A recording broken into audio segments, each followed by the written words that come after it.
নমস্কাৰ ৫৫৫০ LP UP final merit লিষ্টৰ কাৰণে DWE ফালৰ পৰা এখন নোটিছ ওলাইছে আৰু সেই নোটিছখনত তেওঁলোকে কি মেনশ্যন কৰিছে সেইটো ডিছকাছ কৰিম এই ভিডিঅ'ত। তো এতিয়া DWE ফালৰ পৰা এখন ইম্পৰ্টেণ্ট নোটিছ ওলাইছে আৰু এই নোটিছখন ৭ নৱেম্বৰৰ ইভিনিঙত এই নোটিছখন ওলাইছে আৰু ইয়াত তেওঁলোকে মেনশ্যন কৰিছে যে the final results for the post of assistant teacher of lower primary schools, assistant teachers, science teacher and Hindi teachers of upper primary schools.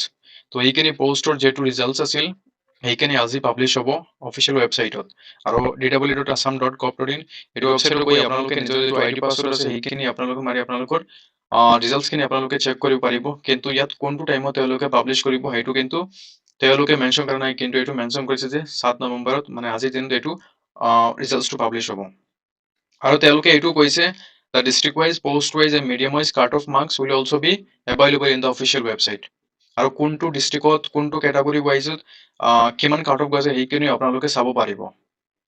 আৰু তেওঁলোকে এইটো কৈছে with publication of the final results the already published professional merit list results will automatically stand cancel.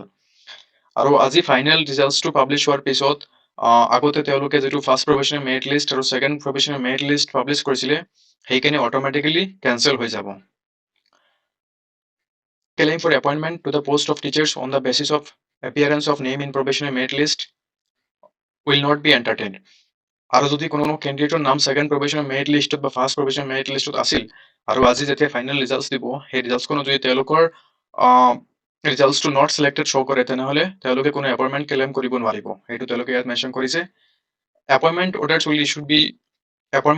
Will be issued to only those candidates whose name appears in the final results.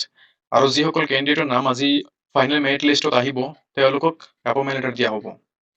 The selected candidates are requested to attend the orientation and ceremonial distribution of appointment letters to be held on 9th November 2025 from 2 PM onwards. আৰু যিসকল কেণ্ডিডেটৰ আজি ৰিজাল্টছৰ selection আহিব বা selected আহিব তেওঁলোকে কিন্তু appointment লেটাৰৰ কাৰণে 9 নৱেম্বৰত তেওঁলোকে যিটো এড্ৰেছ দিব সেই এড্ৰেছখনত গৈ আপোনালোকে এপইণ্টমেণ্ট লেটাৰ আপোনালোকে কালেক্ট কৰিব পাৰিব। In respect of T-Tribes candidate OBC, there will be separate ceremonial distribution program which will be intimated shortly. আৰু T-Tribe কেণ্ডিডেটসকলৰ কাৰণে তেওঁলোকে বেলেগ ডেটত মাতিব এপইণ্টমেণ্ট লেটাৰৰ কাৰণে।